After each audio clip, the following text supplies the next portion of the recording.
चालाक भेड़िया। एक घने जंगल में एक खूबसूरत लंबे सींगों वाला सेहतमंद हिरन रहता था। वो बहुत तेज दौड़ता था और पूरा दिन हरी घास और पत्ते खाने में गुजारता, फिर जहाँ चाहता आराम से सो जाता।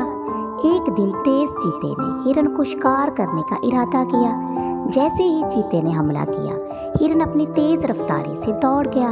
एक जगह दलदल थी। हिरन छलांग मार के पार कर गया, लेकिन चीता दलदल में फंस गया। हिरन हंसते हुए बोला, अरे भाई चीते, तुमने सुना नहीं, मुझे पकड़ना मुश्किल ही नहीं नामुमकिन है। चीता अपना समूह लेके रह गया और हिरन वहां से भाग गया।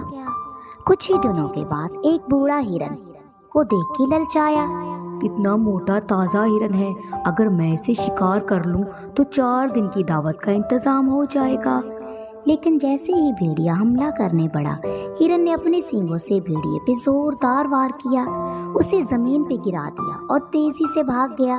भेड़िया हाथ मलता रह गया और सोचने लगा, अब मैं सियासत के जरिए ही हिरन को मार दूंगा।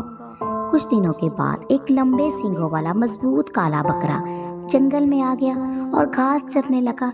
हिरन ने गुस्से में कहा, ये मेरा जंगल है, फौरन यहाँ से चले जाओ, वरना मैं तुम्हें अपने तेज सींगों से तुम्हारा पेट फाड़ दूंगा। बकरा भी गुस्से में आ गया और दोनों में जबरदस्त लड़ाई हुई।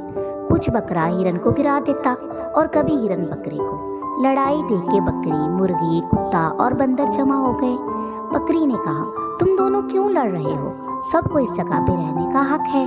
बंदर ने भी समझाया और आखिरकार हिरन और बकरा दोस्त बन गए। अब हिरन और बकरा हर वक्त साथ रहते।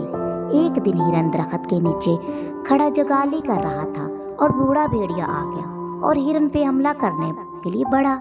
हिरन मुस्कुरा के बोला, अरे भेड़िया, मुझे नहीं, तुझे बचने की जरूरत है, देख मेरा दोस्त आ गया। बकरा पीछे से आ गया और भेड़ियों को जोर से टक्कर मारी।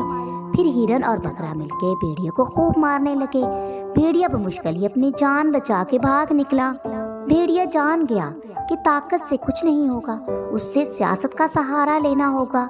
एक दिन वो बकरे के पास गया और बोला, तुम्हारा दोस्त हिरन तुमसे चलता है, वो शेर के हाथों तुम्हें मरवाना चाहता है। बकरा पहले तो नहीं माना, मगर शक उसके दिल में बैठ गया। फिर भेड़िया बकरे के पास गया और कहा, तुम्हारा दोस्त बकरा तुम्हें धोखा देगा, वो तुम्हें मरवा देगा। अब हिरन को भी बकरे पे शक होने लगा। दोनों शक में मुब्तला हो गए और एक दिन अचानक एक दूसरे से टकरा गए। बकरा गुस्से से बोला, मैं तुझे दोस्त समझता था, लेकिन तुम तो धोखेबाज निकले। हिरन बोला, तुम खुद गद्दार हो। और दोनों बगैर सोचे समझे आपस में लड़ने लगे। जंगल में छुपा भेड़िया खुश हो रहा था। दोनों की लड़ाई शदीद हो गई। आखिरकार दोनों जख्मी होके जमीन पे गिर गए और मर गए। भेड़िया हंसते हुए आया और बोला, वाह, आखिर तुम दोनों ने एक दूसरे को मार ही डाला और मेरा खाने का बंदोबस्त हो गया। बच्चों, ये कहानी हमें ये सिखाती है कि हमें दूसरों की बातों में आकर अपने दोस्त पे शक नहीं करना चाहिए, बल्कि किसी से भी फैसले से पहले हकीकत जाननी चाहिए। प्यारे बच्चों, अगर आपको हमारी ये कहानी पसंद आई हो तो चैनल को सब्सक्राइब और वीडियो को लाइक कर दें।